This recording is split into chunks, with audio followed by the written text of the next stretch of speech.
Joining me now, Alex Marlow. Welcome back to the Alec Show. Alec, always nice to talk to you. How are you? Pleasure to have you here. Got a lot of breaking news here today. I wanted to hit on real quick. The House just passed this joint budget resolution. President Trump saying this morning, congratulations to the House on the passage of a bill that sets the stage for one of the greatest and most important signings in the history of our country. Talking about the largest tax and regulation cuts in history. What's your take? Yeah, so we're just getting the details now at Breitbart. Obviously, we are feel like victory begets victory. It seems like that's been the main, I think, thing that we've been pushing for people is to understand that you cannot let momentum lapse, and the more we're getting done in as efficient of an amount of time as possible, that gets you on the next thing. It also floods the zone for the media because the media is trying to be able to stop and fixate on one specific topic. And if you keep moving on to the next victory, then they don't have time to do that. They don't have time to develop a narrative. Think about what was the worst week of the president's administration thus far. It was that Signal chat news cycle, which, look, let's be honest, it's completely insane that Jeffrey Goldberg was put in a Signal chat with national security personnel, but also, it was super low stakes. Nothing bad came of it. It's embarrassing, but nothing bad came. We talked about it for like 6 days. That's the worst case scenario. What we need to do is we won the trade war yesterday. We're moving on. We're winning the budget battle today. We're moving on to the next thing. And that's the way Trump has got to do it as much as he possibly can. So that's good news. Yeah, that's a great point because the Signal chat story now is, it's fallen off the charts because so much has happened since then. Alec, I was just thinking about, remember when there was that moment where we thought we are going to lose a trade war with like Nicaragua for like 5 minutes over the weekend? Like, I didn't even remember it. It was, 3 weeks ago, and you acted like the sky was falling. Not you, but, the media did. And I didn't even remember what it was already. And that's what we want. We want people to just move on the next victory. Yeah, and this is a good commentary on the House right now because you had the vote was 216 to 214. We were afraid maybe there's going to be some grandstanders there and this thing wasn't going to get better. But the first time it goes through, this is good news for Speaker Johnson as well here. Yeah, it is. And Trump is back Johnson. Johnson wasn't my guy. I didn't think that the coup to oust McCarthy was gonna go great. And I think that Johnson's definitely had shown some signs where he's more of an establishmentarian than a MAGA guy. But he's got Trump's full support, it seems like. So long as he and Trump are working together, I feel like I'm on Team Johnson because I'm definitely on Team Trump. So I just want to see stuff get done. Nothing ever gets done in Washington, Alec. I was there for a long time. Stuff doesn't get done unless you're Democrat. So Republicans don't have a record of getting stuff done. So I'm happy just to see movement. Yeah, this is a blessing that we finally see it. And I'm with you there. Not many people were high on Speaker Johnson, but Trump able to turn people in Johnson's favor there with his support. And so now we got to rally behind him. And right now, top on the Breitbart news, you got the consumer prices fell in March, defying predictions of the tariff inflation. First time since COVID that inflation is down. It's now at 2.4%. So there's another big banger for President Trump today. It's an absolute banger, and you're right about this. So John Carney, who wrote the article for us, he's our economic and finance editor. He came out of vacation because he was so excited. Like he was on, he was free. He didn't have to do this. But it was simply just out of enthusiasm because it's very exciting. I mean, this is a huge inflation indicator. The consumer prices, the fact that they fell in March, shows that a lot of these key goods that people are buying, the price is actually coming down. And that's a remarkable thing because all we really need to do is kind of get inflation under control and the economy is going to do a lot better. But we could actually be seeing some dips in certain prices and certainly things that are coming in well below expectations. So Trump, of course, had promised to end the Biden inflation on day one. Well, it took 6 or 7 weeks, but it looks like we're there. So, I mean, it was pretty good. It might not have been day one, but it was a pretty fast turnaround. Again, just another great victory to talk about, and it makes the job of the media and the left so much more difficult. And not only that, you had also, too, the jobs report blew away the expectations in March. So that was like a parlay there. The jobs growth soared, and now you had the inflation steady and fall, actually, for the first time in 5 years. So, I mean, it's March. He really, we're still under the first 100 days here. This was a huge month for him. Yeah, there's a lot of optimism. One thing that's really interesting is yesterday we were tracking, of course, everyone tracked the stock market, or yesterday's we're having this conversation, Alec. I don't know when you're going to put this up, but, that was the big stock day where the stocks came back. But one thing that's noteworthy is it wasn't just that Trump had started to turn the corner and win his trade battles.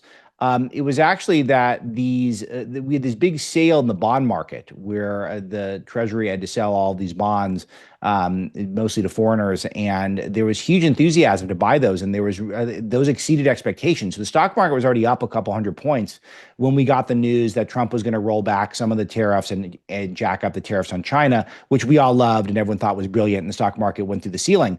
But it was already up big that day. And it was up big because of these foreign bond sales. Which was an indication that people were excited about doing business with America. People around the world know America's economy is going to roll, it's going to roar, and they want to be a part of it. And that's what that was a signal of. So there's so many great indicators of the economy right now. Yeah, and that leads me right into, I mean, the real reason why I wanted to get you on, and then all this other stuff happened with the House passing the budget, the consumer prices falling. What was this trade tariff war with China? And it's like the reaction to this, has been, crazy on the left, because now it seems like I'm waiting for the point where you're going to see liberals start putting the China flag in their bio. It seems like they want China to win now. It just seems like that's the way. But this was, 125% tariff. I know you had Kevin O'Leary saying, hey, make it 400 today. He said, make it 1,000. China's not our friend here. I mean, we try to act as if like China's the nice guy here. China been ripping us off for decades here, and you love to see this battle going down. Yeah, absolutely. That I love that commentary from O'Leary. Look, he's a media guy, so part of what he's doing is art of the deal himself. I think he's trying to throw out an extreme position so that people grapple with it. But his point is that China steals intellectual property. You can't litigate in Chinese courts when they do that because they're hostile. They're not fair actors. They use a lot of slave wages. They have no free speech. There's so many reasons why that it is useful to put pressure on them and their regime. It would be nice if Xi Jinping was not dictator for life. He's got an authoritarian iron fist. He clearly is not helpful to the United States, and he's not helpful to the planet, in my opinion. And so putting pressure on him is good, but we don't want a hot war. That's not in the cards. We don't want that at all. So this is a great way to do it. And for them to at least feel as though maybe the tariffs can go 10% higher, 20% higher, 50% higher, 100 points higher. I don't care. I like it. And if they're going to retaliate to us, then we need to keep ramping up the tariffs on them. And I think that should be our posture, and everyone should get very comfortable with that. If they want to retaliate some more, we will retaliate some more, and it will not end. Yeah, good point. And I was there in the Rose Garden for Liberation Day when he announced all these tariffs, and it's like in the back room and back in the briefing room there, all the media, they were mocking this. Oh, happy Liberation Day! Like they were making a big joke out of it. And it's like it seems like the point. And now they're saying, oh, Trump backed down from the tariffs because those that came to bargain, he's putting just a 10% tariff. He's taking off the reciprocal tariffs. But wasn't that the point, to get these countries to the bargaining table? Because they were never just going to, out of the goodness of their heart, say, hey, you know what? We're taking advantage of the U.S. Let's renegotiate these deals. That would not have happened unless Trump did this. Yeah, Alec, isn't it striking how the art of the deal is? He literally wrote a book about his negotiation tactics, and then everyone just takes him completely literally when he takes a position. And I can't believe it. Just like Lucy with the football, and she just pulls it away, and then Charlie Brown kicks it and flies up in the air. That's what Trump's been doing to all these people for so long. It's obviously he wasn't going to be literal with all the tariffs. Tariffs are an incredibly useful tool. Now, I personally want to see some reshoring. I personally want to see some new manufacturing come back to the United States. I personally would like our economic policy to start with Main Street, and then we'll get to Wall Street when we have the time, not the other way around. But of course, he wasn't just going to try to tariff everyone all the time. That wasn't going to work out great. He was showing people that you need to be good partners, good cooperators with the United States. And if you are, things won't be so bad. And if you're not, then things can get very bad for you because we have a lot of leverage. That was always where he was going to come from. And I just don't know why everyone was so shocked when he finally got there. Yeah, and it's the best situation for us because these things have been happening for decades. Like he said, every president had an opportunity to change these trade deals that we've had. Nobody ever did it because, frankly, it was going to take somebody who would have set up balls to actually make this decision to say, hey, we've been getting taken advantage of. This is what we have to do in order to get them to the table. And it worked out. And no, it's not done yet. If they don't negotiate, he's got a 90-day pause. He can still go back. Alec, I had a conversation with a friend who's a Republican, but not deeply MAGA, and he's in the hedge fund world. And he was explaining to me all the things that Trump needed to do for this to work. And he thought it was just too crazy. And then Trump did all the things that he said. So it's like he's not crazy. He knows what he's doing. And why are you guys getting fooled by this? Like, even smart people are getting fooled by this. And I said, you even hear yourself, to my friend, like, you literally just explained everything he's doing. You get it. So then why won't you let yourself believe in it? See, that's the thing where you and I are, Alec, is that we let ourselves believe that he knows what he's doing because he usually proves us right. And every once in a while, if he proves us wrong, we'll say something. But he had a plan here all along. He's been talking about this idea for 30 years. I got to see him about 3 weeks ago. All he was talking about is more tariffs, secondary tariffs, bank shot tariffs, tariffs where you're hitting a country twice with the same tariff. Like, that's what he's thinking about. He loves this tactic. And obviously he's playing China like a fiddle right now. It's also all about China. Everything he's doing when we're talking about taking the Panama Canal back, buying Greenland, all of these things are designed to shrink China's sphere of influence. So long explanation that I could spend a long time on this, but I'm convinced he understands our biggest geopolitical threat in this century. Thus, the biggest threat to his legacy is China. And so he doesn't like that. So he's trying to push back. He also knows it's the deep state, which you saw today. He came out with some new investigations into deep state people. I love that. He knows who's threatening him and he's going after them.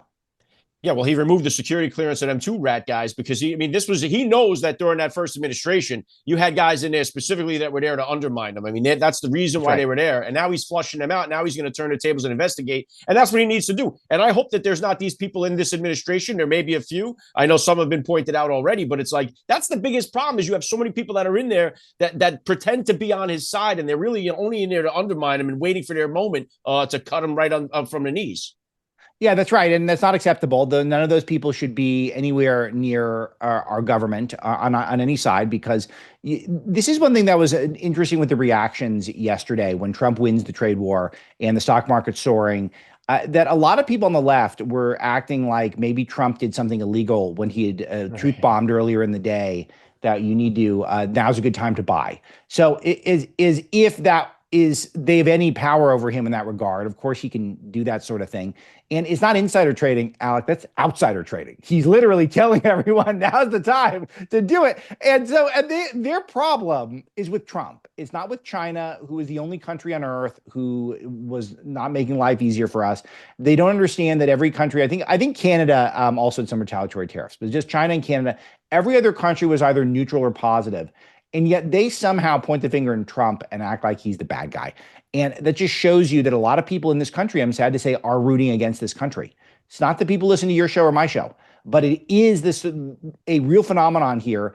And so Trump is making a conscious decision to deal with some of them if he can. And I always say, Alex, too, like people try to act like we have the moral high ground here because we have labor laws. We do everything the right way. We're protecting the worker. And China has none of that. They got 9-year-old kids working sweatshops 15 hours a day. And so, but now that we have the moral high ground here, but we're going to go and deal with a country that does everything to disregard humanity. And we try to act like it's okay. Same thing with the emissions. Oh, we're saving the planet here. China is not, but we're going to deal with China. Alec, I had a really funny thought. I was talking about this yesterday on my podcast. I know you're big on Rumble. It's on Rumble. Alex Marlow show. You guys can all get it. It's on wherever you get your shows, though. And I was thinking about how, remember during the coronavirus where they told us for a couple of years that it was really the wet market and it wasn't Fauci's lab where it came from. So here's the funny thing about that. So if it was at the wet market, then that means that all these Chinese people who are having a dog meat eating festival are eating undercooked dog and bat and pangolin, and they're putting it in a soup, and it's getting the whole world sick. And then they all come out, everyone comes out and says, yeah, but we love the Chinese people. So do you love the Chinese people? If you think that they're just these disgusting freaks who eat all this weird food and then cause a pandemic and you all bought into that, of course, that's not what happened. It was from the lab. We all knew it was from the lab. But people are very comfortable in just with these, allowing for the Chinese to be this sort of second class, strange, weird people that are not held to any standard. They should not be having sweatshops. They should not have slave labor. We should not have the Uyghur concentration camps. All that should go away. And we're afraid to say these things because we get cheap stuff from China, yes, and we don't want that to stop. So we need to have a frank conversation about China, about their leadership and about what's going on in that country. It's not a good place in general. They do some good stuff. They got some innovative things that we could benefit from some of their knowledge. I'm not saying it's always black and white, but I'm saying, can we have a frank conversation about what's going on in that very big country with a lot of people in it? Yeah, as long as we can get an iPhone case for $1.99, we look Yeah. the other way when they cook beagles up and stuff. Never mind, Alec. I take back everything I just said. My iPhone case is cheap Yeah, now. yeah, exactly. That takes everything. Last thing I want to get your take on here: Sure. Trump targeting these sanctuary cities today with a funding cut plan, saying that no more sanctuary cities. He's going to withhold federal funding for any of the cities that allow it. This seems like common sense, but the left sees it as no. We got to protect these people that are in our country illegally. Some of them violent. Yeah, well, let's see what Judge Boasberg says, right? Because I mean, you got to, or President Boasberg, because you got to get a approval from all 600 odd district court judges if you want to do something like this. I mean, of course, I like it. Sanctuary cities is one of the worst parts of our country. The fact that we've decided that there's one set of laws that you don't have to enforce, and it's laws that lead to fentanyl deaths and community rot and violent crime, just undermines America's sovereignty, our character, and that's the one set of laws that huge groups of people agree we're not going to enforce these. It should not be tolerable. But then the question is, what's the enforcement mechanism? I hope Trump's onto something. And if withholding money is the way to do it, then great. But obviously, sanctuary cities are it is one of the worst parts of this country that we have that. So anything to push back on, I'm for it. Yeah, me too. And it was a good sign to see the Supreme Court did rule with Trump and cut King Boasberg there off at the knees with his tactics, because that's a problem. Because people saying impeach these judges, when I've had Senator Marshall on, Senator Blackburn, it seems like impeachment is not the way, because you need 67 votes to get that to happen. Very unlikely. So it is the Supreme Court that's got to save the day. Yeah, probably. And it's all starting. It's all things we're starting to look at. Part of that Supreme Court decision that put the Alien Enemies Act back in place last week, that was really good, was that it showed that Boasberg was out of his jurisdiction, that he's a DC court judge. He shouldn't have been weighing in on a Texas case. And if he does, it doesn't necessarily apply to the entire country. And that was in the decision, which is really good, because if that becomes the standard, that means these judges can't block national injunctions. And I want to see how this plays out. I'll believe it when I see it, because the Supreme Court just completely threw that case out overall. But I would love for the standard to be that these district court judges cannot block national injunctions. I can't think of any exceptions. Maybe there's some exception, but it can't be the default that one district court judge says the president of the United States can't do something and then it stops. It doesn't make any logical sense.